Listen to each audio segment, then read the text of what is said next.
успел. Опа. Прелесть какая, да?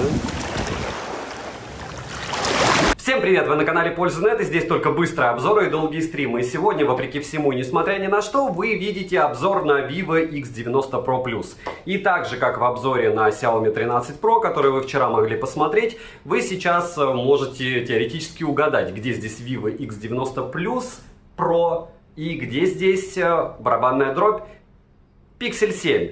Почему Pixel 7? Потому что с Xiaomi 13 Pro уже было мини-сравнение, опять же, на входе. Сейчас вы видите в неподготовленном помещении сравнение в лоб в 4К 60 FPS двух смартфонов Vivo и Pixel. Насколько они хороши, что вам больше нравится. К слову, вы всегда должны понимать, что ваше мнение – это ваше мнение. Вчерашний обзор показал в комментах два лагеря. Первый, что я хейчу Vivo, потому что Vivo хуже снимает во входе. Второй лагерь, это что я хейчу Xiaomi, потому что Xiaomi хуже снимает.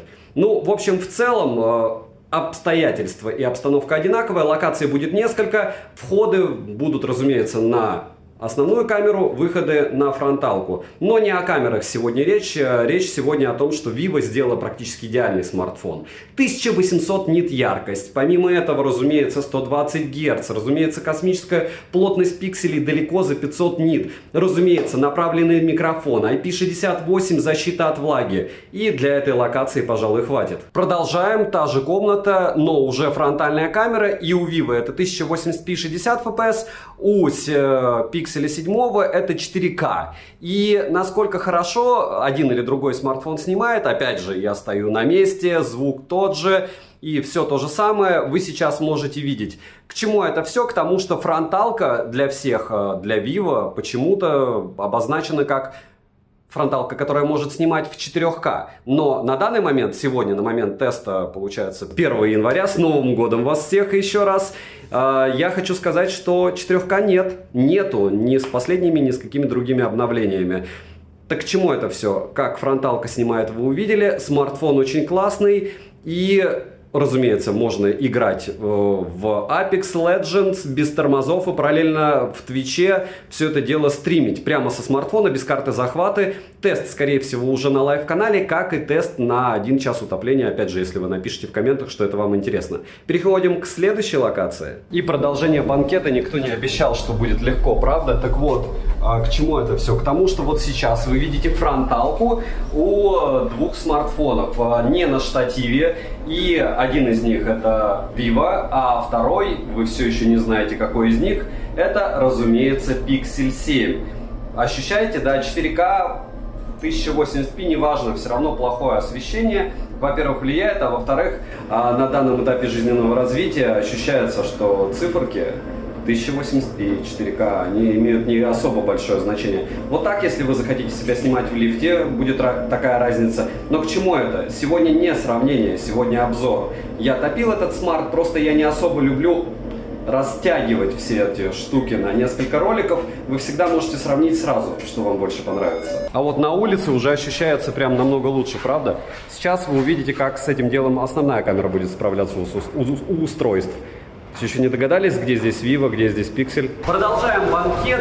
Здесь просто ужасная изоляция для звука. Я специально встал вдали для того, чтобы вы примерно представляли, как будут отрабатывать микрофоны. Это раз. И два, разумеется, что такое Vivo? Это 1 260 000 баллов в Antutu. Это 123 000 баллов в Storage тесте.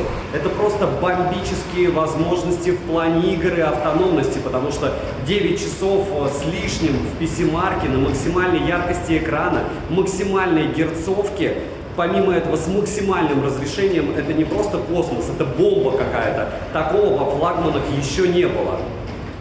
И продолжаем. Вначале, как вы помните, я всегда пою дифирамбы любому устройству. Почему? Потому что это разумно, иначе вы не будете смотреть обзор. Вдруг вы услышите какие-нибудь недостатки из разряда того, что здесь есть все бенды. Стоп, здесь же есть все бенды. Ладно, какие еще недостатки? Здесь есть... Боже, здесь даже в китайской версии есть русский язык. В общем, в принципе, чего здесь нет?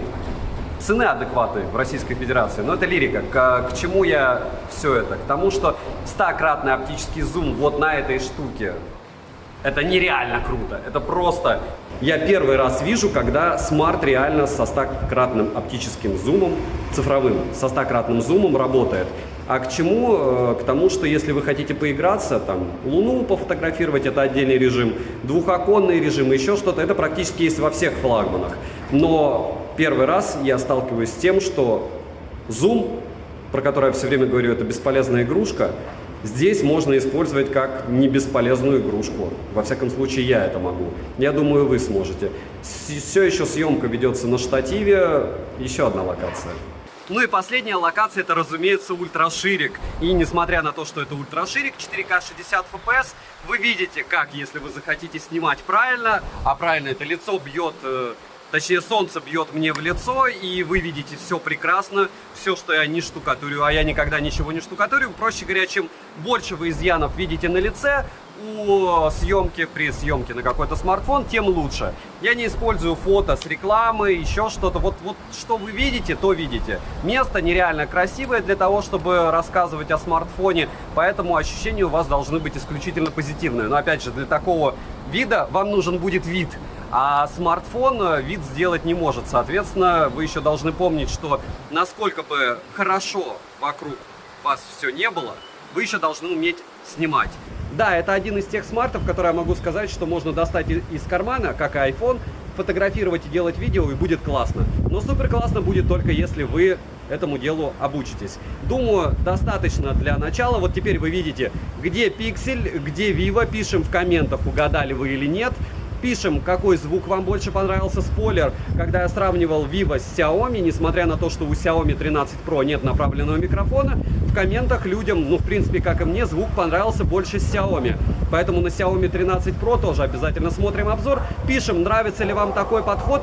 Да, все затянуто, но по мне максимально емко. То есть я вам даю прям всю информацию для того, чтобы вы могли сделать выбор, нравится ли этот смарт вам и есть ли альтернатива. Смотрим. Распаковка. Поставляется Vivo X90 Pro Plus в тактильно приятной коробке, разумеется. В упаковке есть название модели и краткая характеристика и лого Zeiss. Пакинг шикарный. В комплекте мы имеем ключ для извлечения слота под сим-карты, краткую информацию, качественный чехол без бортов, кабель с USB-C на USB-C, блок питания на 80 Вт и сам смартфон. Слот прорезиненный на 2 сим-карты, весит смартфон без чехла 221 грамм, а габариты вы можете наблюдать на экране. Но он не компакт вовсе. Хотя, еще раз повторяю, что в руке он лежит очень удобно. В целом, Vivo практически всегда удивляет своим пакингом в хорошем смысле. Все плюс-минус одинаково, но безумно приятно. Розыгрыши моря. Читаем описание, какие сейчас актуальны. Постоянно это всегда 5 Mi Band 6 серии. Разыгрывается за лайк, подписку и комментарий к любому видео ежемесячно 30 числа. Не забудьте подписаться на мой личный телеграм-канал. Я туда скидываю результаты тестов новых девайсов. Некоторые из них даже в ролики не входят. На телеграм-канал взаимопомощи нас там 14 тысяч человек. И телеграм-канал скидок нас там уже 83 тысячи. Подписывайтесь с колоколом. Всем, кто оставит любой комментарий, знайте, вы помогаете проекту. Огромное вам спасибо. И недавно у меня появились статьи на Дзене. Тоже в описании есть ссылка. Кому удобнее читать, милости прошу. Тем более там чуть-чуть другой взгляд. Полетели. Поставляется данный девайс в черной, красной и голубой расцветке. Но насчет голубой еще неизвестно, а красная расцветка выпущена к чемпионату мира по футболу 2022 года. Голубой в продаже на Али я не видел. Тыльная часть выполнена из эко-кожи, тактильно приятная. Рамка алюминиевая. Дизайн X90 Pro Plus шикарный и необычный. Практически не изменился с прошлых моделей, но в ряду с флагманами других производителей выглядит X90 Pro Plus просто отлично. Сборка хорошая, как и качество материалов, корпус не марки. Лежит, повторяюсь, X90 Pro Plus в руке без чехла и с чехлом удобно. Но смартфон не маленький, так что использовать его будет куда удобнее двумя руками. На корпусе расположена кнопка питания, качель регулировки громкости, разъем USB Type-C OTG версии 3.2 с поддержкой DP Alt Mode. Да, так и вправду можно было, не правда ли, Xiaomi? К слову, вчера был обзор на Xiaomi 13 Pro. Далее есть микрофоны, стереодинамики, звучание Hi-Fi класса. Здесь оно отличное, мне оно понравилось. Мини-джека нет, а эко-порт в наличии. Смартфон имеет водонепроницаемость класса IP68. Разумеется, я его топил. По итогу на момент издания обзора он работает без проблем. Если что-то с ним случится, я обязательно сообщу об этом вам в телеграм-канале. Пока я его оставлю себе, продавать не буду. Буду сравнивать с другими девайсами. Смартфон оснащен AMOLED E6 LTPO дисплеем версии 4.0 на 6,78 дюйма с разрешением 3200 на 1440 пикселей 2К. Экран покрыт стеклом, устойчивым к царапинам, с технологией HDR10+, Dolby Vision и MEMC на борту. Плотность пикселей COS Cosmos 517 ppi с приличным, скажем так, запасом. Пиковая яркость 1800 нит. Напоминаю, что у Xiaomi 13 Pro была пиковая яркость 1900 нит, но у него был космический шим, это раз, а два, где 1800, там плюс-минус и 1900. Если уже чем-то там мериться, то у Яблока вообще 2000 в пиковой яркости. Опять же, для этого нужно включить автояркость, выйти на яркое солнце, и, возможно, они покажут вам 1800 нит. В целом, в солнечный день при прямом попадании света на экран яркости более чем достаточно. Пользоваться смартфоном можно без проблем даже на солнце. Частота обновления экрана максимум 120 Гц и технология автоподборки герцовки на борту. Тест на частоту дискретизации касаний вы можете наблюдать на экране. Результат вообще не радужный, может быть и лучше. DC-димминг, скорее всего, он шит, потому что шима практически нет. Частота регулировки шима 1440 Гц. Результат минимальный, это прям безумно радует, экран классный. Автояркость работает быстро и корректно. Always on Display, разумеется, на борту. Мультитач, разумеется, есть, берет все 10 пальцев одновременно. Разблокировать экран можно при помощи ультрабыстрого сканера отпечатков пальцев, внедренного в экран распознавания лица. Сканер отпечатков пальцев работает хорошо, ко всему еще зона распознавания сканера довольно большая. Вы ее можете регулировать, но, опять же, кому что. И в отличие от Xiaomi 13 Pro, завести несколько одинаковых пальцев нельзя. Можно завести несколько разных, до 5. Распознавание лица срабатывает быстро и в маске срабатывает постоянно и без проблем. В отличие, опять же, от Xiaomi 13 Pro, который это осиливает через раз. Снова, я тестирую все смартфоны, получается, с сырой прошивкой. Прошел месяц после их выпуска, возможно. Xiaomi что-то допилит, я уверен, что Vivo что-то допилит, потому что прошлые камеры прошлых моделей у них были лучше. И очень странно, что сейчас в каких-то моментах камера основная у Vivo ведет себя чуть-чуть хуже, чем прошлые девайсы. Прям на 100% уверен, что допилит. Цветопередача у экрана отличная, все цвета отображаются корректно, яркости экрану достаточно. И персонализировать экранный интерфейс можно под свои предпочтения. Ко всему настроек более чем достаточно. Подбородок с верхней рамкой расположен симметрично, не скажу, что они громадные, но заметные. Ну и плюс экран-водопад. Для меня лично, для игр это не особо удобно. Кому-то, наоборот, в радость. Процессор установлен Qualcomm Snapdragon 8 Plus Gen 2 с техпроцессом 4 нанометра с 8 ядрами, максимальная частота которого 3,2 ГГц, графический процессор Adreno 740. Также установлен чип Vivo V2 OS 13 на базе Android 13 версии. Русский язык на борту, перевод неплохой, а шрифт можно поменять. Оперативная память LPDDR5 и доступна на выбор только 12 ГБ. Внутренняя память UFS 3.1 и на выбор 256 или 512 ГБ. Имеется поддержка высокоскоростного Wi-Fi 6 версии, не 6E, хочу отметить, и это в каком-то смысле фейл. Есть поддержка 5G сетей, которая не для всех актуальна, но хорошо, что она есть. Для 4G есть Band 7 и 20, и сразу в китайской версии смартфона это круто. Считайте, у вас русский язык на борту, гуглы есть, бенды есть. Цвет, блеск, красота, в отличие от Xiaomi-тов. Связь смартфон ловит отлично, звучание во время разговора хорошее, микрофоны, как и датчик приближения, меня не подводили. Есть запись звонков без уведомления собеседника о начале записи, но, повторяюсь, это только в китайской версии смарта. Есть встроенный ассистент, не Google Assistant, и это тоже для многих является минусом. Google Assistant можно заводить, но он работать будет нехорошо. Вибромоторчик тактильно приятный и настраиваемый. Bluetooth версии 5.3, последний. NFC поддерживается, устанавливаем MirPay и оплачиваем бесконтактным модулем. GPS-тест показывает точность 3 метра в городских условиях. Опять же, это стандарт для Qualcomm. Ничего нового, что в телефонах за 10 тысяч рублей, что за 70. Емкость аккумулятора стандартная 4800 мАч. В PC-марке выдал космические 9 часов 6 минут. И тест я проводил также при максимальной яркости, максимальной герцовке и максимальном разрешении экрана. И это значит, что правильно, он выбил на час с лишним больше, чем Xiaomi 13 Pro в тех же условиях. Смартфон поддерживает быструю зарядку на 80 Вт, которую быстро и сложно называть, потому что у бренда BBK есть уже 200-ваттные зарядки. Ну ладно, и беспроводная зарядка на 50 Вт. Заряжается он от 0 до 31% за 8 минут, от 0 до 50 за 14, от 0 до 70 за 21 и от 0 до сотки примерно за 35 минут. Притом, не скажу, что это все время по-разному, но, скажем так, не всегда одинаково. При просмотре видео на YouTube за час у меня уходит в среднем 8-9%, в играх за час уходит в среднем 21%. Genshin Impact запускается за 27 секунд с холодного старта. Перейдем же к тестам. Тротлинг-тест проходит со следующими результатами. 306 гипсов минимально, максимально 394 и в среднем 344 гипса на 100 потоках при 30 минутах. Тоже не супер космический результат, я бы даже сказал, он так себе. В Geekbench в сингл-коре 1449, в мультикоре 4875, 3D Mark показал Wildlife Maximum, Wildlife Extreme 3746, Wildlife Stress Test 13280, абсолютный рекорд на моей памяти. Wildlife Extreme Stress Test 3746, есть Slingshot Extreme и Slingshot, разумеется, на максимуме. Antutu выбил результат в 1 259 000 попугаев, что стандартно для этого процессора и обвеса. У Xiaomi плюс-минус те же тапки, только в профиль. Storage тест показал 123 000. Здесь Xiaomi выбил 126, но это вы же понимаете, что просто безумно хороший результат. Быстрый телефон. Тест искусственного интеллекта не порадовал, но что есть, то есть. Миллионов никаких здесь вы не видите, правда? Летим дальше. Основной блок камер с тыльной части состоит из 4 сенсоров и тройной LED-вспышки. Над камерами Vivo работали совместно с Zeiss с использованием линзы Zeiss. Ко всему есть еще стеклянная линза. Блок камер покрыт стеклом Zeiss T. Основной сенсор Sony IMX989 на 50 мегапикселей. Ультраширик IMX589 на 48 мегапикселей. Перископ OmniVision OV64B на 64 мегапикселя со 100-кратным гибридным зумом и портретный сенсор Sony IMX758 на 50 мегапикселей. Запись видео доступна в максимальном разрешении 8К 30 FPS, 4К 60 FPS также на борту, 120 FPS нет. В принципе, как и у Xiaomi на 4К. Чтобы каждый раз не включать 4К 60 FPS, необходимо отдельно в настройках включать функции памяти. Лазерная автофокусировка имеется, цифровая оптическая стабилизация на борту, как оптический зум вместе с цифровым. В стоке на смартфоне огромное количество режимов, фильтров и вспомогательных функций. К примеру, есть режим Pro, для фото есть формат S-RAW, это улучшенный RAW. Есть предустановки Zeiss для фото и не только. HDR режим для основного сенсора есть. Фронтальный сенсор Samsung S5KG-D2 на 32 мегапикселя находится в верхней части экрана по центру. Максимальное разрешение для съемки видео у фронталки всего 1080p 60 FPS. Везде почему-то написано 4К 30 FPS. Возможно, они это дело допилят, но у меня смарт на руках обновлен и вот так. Сенсор от Samsung хорош, качество фото и видео у фронталки хорошее, но разрешение не максимальное. У основного сенсора есть проблемы со светом, и это заметно при съемке человека, так как алгоритм пытается сбалансировать свет, чтобы объект был не темным. По итогу участки, на которые попадает свет, в кадре слишком яркие. Но цветопередача, как по мне, очень хороша, так как кожа не красная, не зеленая, не тусклая, и в целом все довольно хорошо видно. Также отмечу, насколько хорошо себя показал ультраширик. К слову, нет перехода с ширика на основу в 4К 60 FPS. Есть переход только в 4К 30 FPS. Короткие примеры вы сейчас, как всегда, увидите.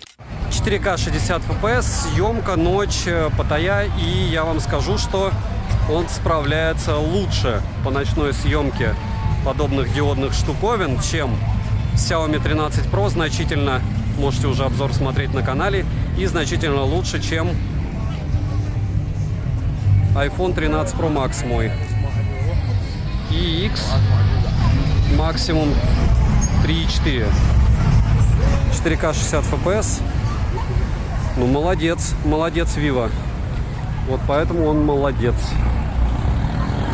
1080p 60 FPS, фронталка. Я вам скажу, что основная камера у Vivo X90 Pro Plus вот с этими вот штуковинами справляется лучше, чем у Xiaomi 13 Pro, которая, в принципе, неплохая, и чем iPhone 13 Pro Max. Вот так. А фронталка, ну, 1080p 60 FPS. Вы и так все без меня знаете. Как говорится, кто не любит двухоконный режим? Все любят. Вот он, двухоконный режим, разумеется. Двигать, к сожалению, нельзя почему-то. Почему нельзя? Нельзя. Печаль. Ну ладно. Ну хоть фокус можно. И яркость менять. 4К 60 FPS. Съемка против солнца. Ветер небольшой, но довольно сильные волны. И что я хочу сказать, что я вижу классную картинку, скидываю на компьютер классную картинку, но когда эта картинка превращается после рендера в что-то, что я хочу выгрузить, почему-то она не такая классная. По автофокусу против солнца. Раз, два, три. Ну, пока неплохо. И вот она, фронталка против солнца, видите? И солнце в лицо. Солнце в сенсор. 4К 60 FPS, съемка с двух рук, немного, скажем так, предметной съемки. Сейчас я уперся в стол и, допустим, делаю X, получается 3-4 максимум.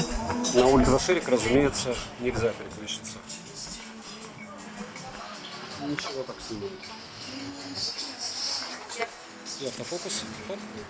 4К 60 FPS, немного экстремально. Вот здесь, кстати, делают татушки.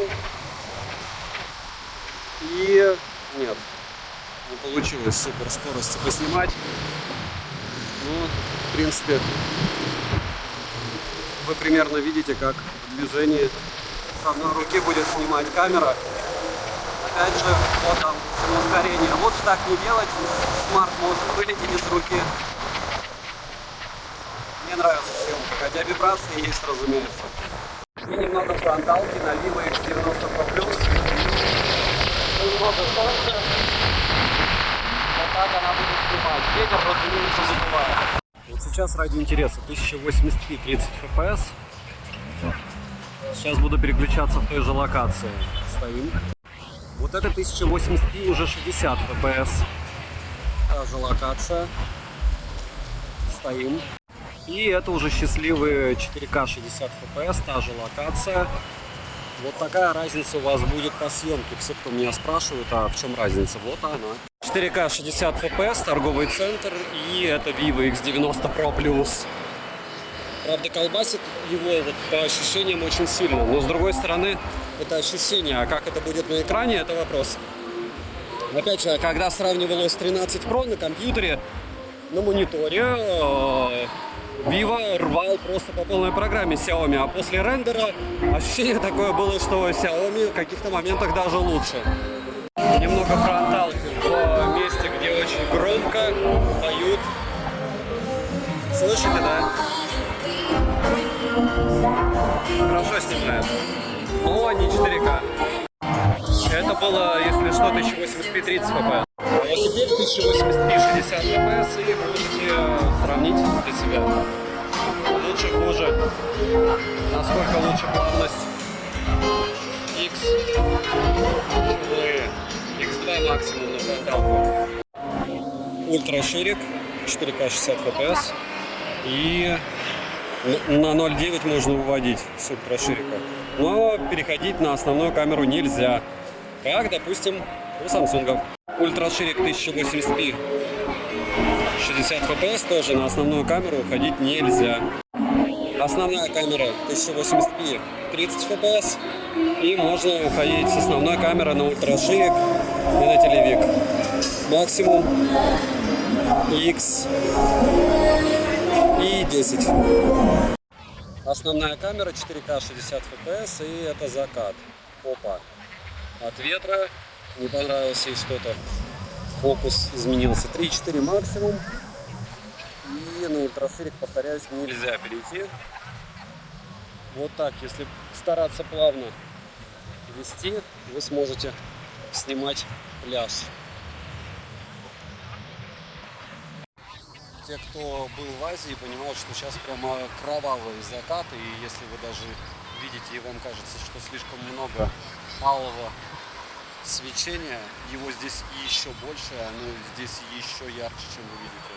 1080p 60 FPS, фронтальная камера, и больше всего, наверное, бесит то, что постоянно основная камера забывает, что я выставляю 4К 60 FPS, она сбрасывает до 1080p 30 FPS. Немного красивых видов, чтобы вы понимали, что если правильное освещение, то кажется, что все великолепно и снимает все великолепно. Но нет, это просто грамотное освещение, поэтому все красиво. К слову, тот пример тоже был в 1080p 30 FPS. Очень бесит, что камера постоянно сбрасывает настройки. То есть необходимо постоянно включать 4К 60 FPS. Надеюсь, как-то все это дело допилит с обновлениями. Улица 4К 60 FPS.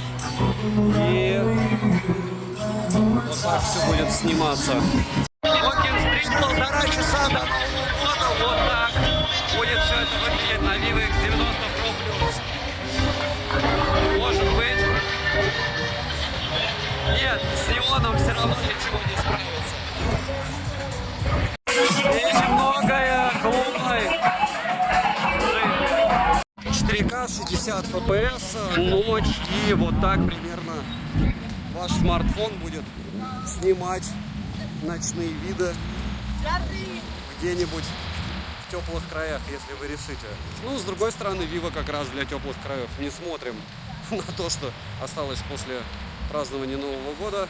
Смотрим на пальмы, смотрим на свет и смотрим на автофокус. Раз, два, три. Елочка, гори. Немного танцев. ночного стрита. 4К 60 FPS. Немного фейерверка. И хороший фейерверк. Ощущаете? Кстати, с Новым годом, кто ей отмечал или отмечает все еще. Поздравляю. Так, здесь все так. Это было в 1080p 30 FPS весь фейерверк. А вот та же картинка, только в 4К 60 FPS. Еще раз повторяюсь, смарт сбрасывает настройки камеры. Это прямо расстраивает конкретно. 4К 60 FPS, ночь. И все уже отработало. Кстати, нашел, как сохранять, чтобы разрешение не прыгало. Фейерверков мало не бывает. 4К 60 FPS. Если у вас барабаны перепонки выдерживают, то можно еще немного оценить у данного девайса. По мне съемка хороша. Жаль, что когда были фейерверки, у меня не было этого смартфона. Но, к слову, на лайв-канале есть примеры съемки фейерверков и соневского девайса Sony FX3. И не только, там было несколько смартов, включая Pixel 7 Pro. Еще немного фронталки Vivo в ужасных условиях. За Pixel 7 огромное спасибо Филу с канала Честный Блог. В описании будет на него ссылка, он мне дал этот смарт.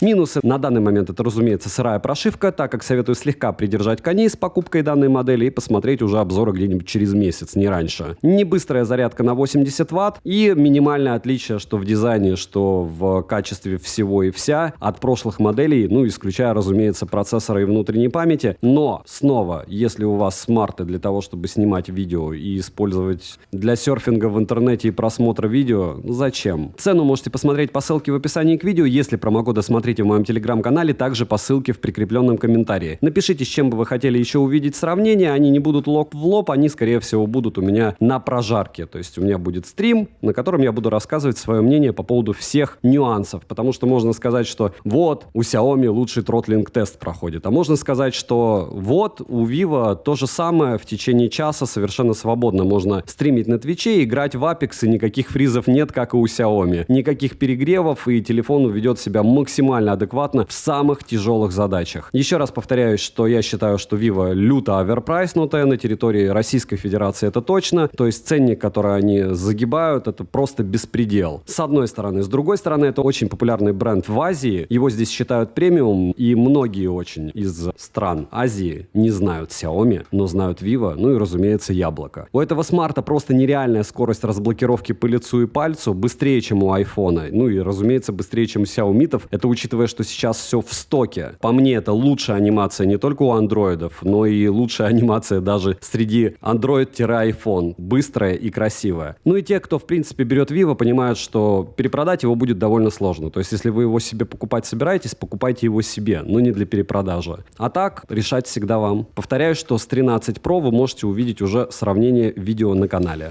И резюмировать я бы хотел на фронтальную камеру. Довольно подло, но также я и делал с Xiaomi 13 Pro. Обзор вчера был на канале, я их сравнивал чуть-чуть по съемке, опять же по основной камере, чтобы вы не думали, что я пиарю Vivo, потому что Vivo как бренд убит в Российской Федерации полностью, опять же его ритейлом. Те цены, которые они выставляют, та скорость, которую они предполагают необходима для продажи новинок, и все остальное просто убивает его на корню. Если вы собираетесь приобретать этот девайс из Поднебесной, неважно какими способами, через Авито, Перекупов, Яму, не знаю, Али, еще что-то, вы должны помнить, что здесь просто море плюсов, и в моем мозгу это лучшее Android устройство, какое есть на рынке. Да, я хожу с айфоном, но почему я хожу с ним? Все правильно, часики, наушники, аксессуары, планшеты, ноутбуки. У них для меня лично лучшая экосистема, потому что у Vivo я лучших часов не знаю. Там есть очуменные наушники, про них я расскажу, но, к сожалению, и часов у них очуменных нет.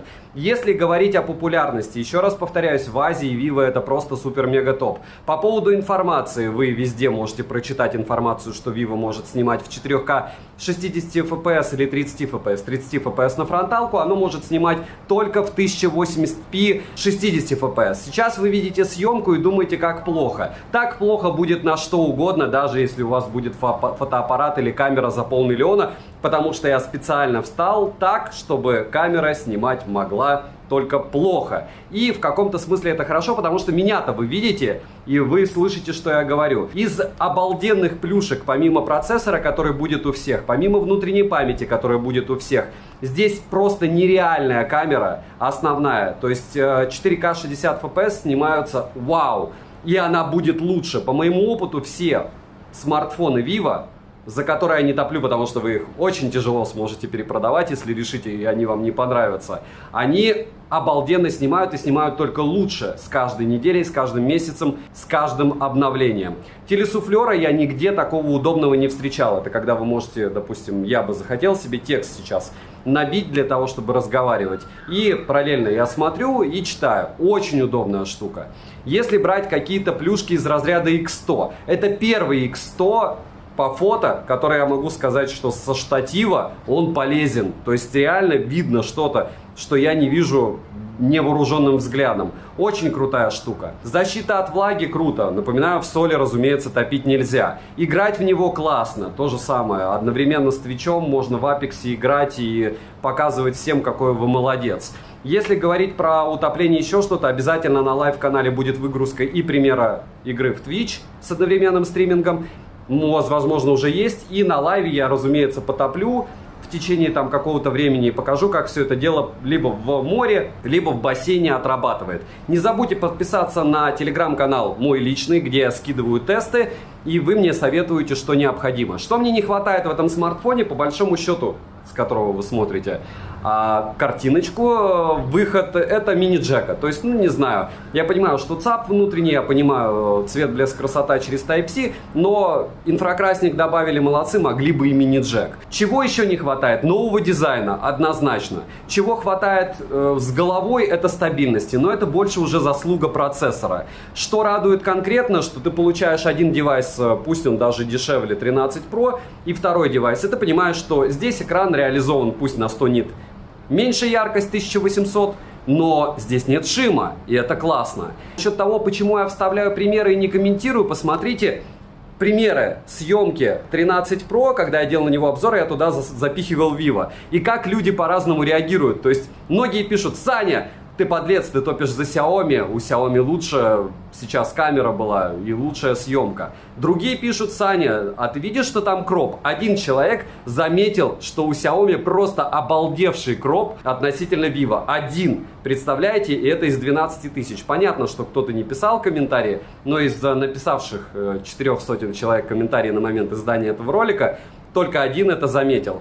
Очень много нюансов. Возможно, они вам не нужны. Если вы готовы попробовать эту штуку, не обязательно пробовать ее. Видите, какой спойлер супер. Если вы можете найти где-то X70, X80 Pro, они не будут хуже. Если вы приобретете, допустим, X90 обычный, который мне обошелся на Алишке, по-моему, за 52, X90 Pro, не плюс, 52 тысячи, никаких налогов не платить, и это реально на 30 тысяч дешевле, чем этот аппарат вместе с налогами. Напоминаю, что у меня версия 12256, да, хотелось бы, чтобы они, как Huawei, добавляли в некоторые флагманы, как в P50 Pro, помните, возможность запихивать хотя бы их карту памяти. Да, хотелось бы, не знаю, аксессуаров топовых, как у Яблока, либо такого пиара. Хотелось бы адекватных цен в Российской Федерации, но я думаю, что это какая-то миссия убить Oppo, убить Vivo, убить Huawei. По ценовой политике, да, они и Xiaomi убивают, потому что ценники, которые у нас в ритейле, они заставляют открывать Авито, либо искать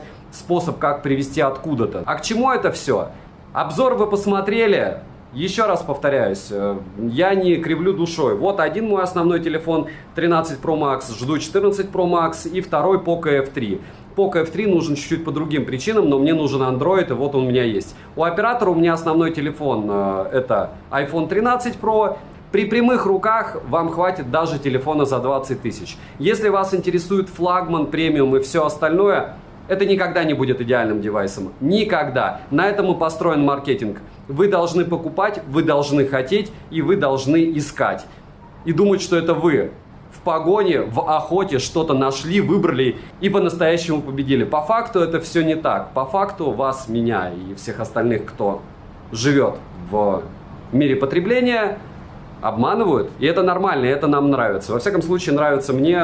Я думаю, что вам тоже новые игрушки нравятся, потому что это все равно дешевле, чем новая машина, либо, не знаю, какие-нибудь шины на нее хорошие.